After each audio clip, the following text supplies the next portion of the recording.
Multiply 8.3 by 100 using long multiplication. Start with the ones digit, 0. Multiplying by 0 makes this whole row 0. The first partial product is 0. Now use the tens digit, 0. Start one place to the left. Multiplying by 0 makes this whole row 0. The second partial product is 0.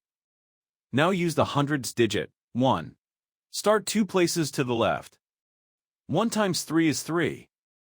1 times 8 is 8. The third partial product is 8,300. Now add the partial products, working from right to left. The ones and tens columns each add to 0. Move right to left, one column at a time. In the hundreds column, 0 plus 3 is 3. In the thousands column, bring down 8. The product of the whole numbers is 8,300. Count the highlighted digit after each decimal point.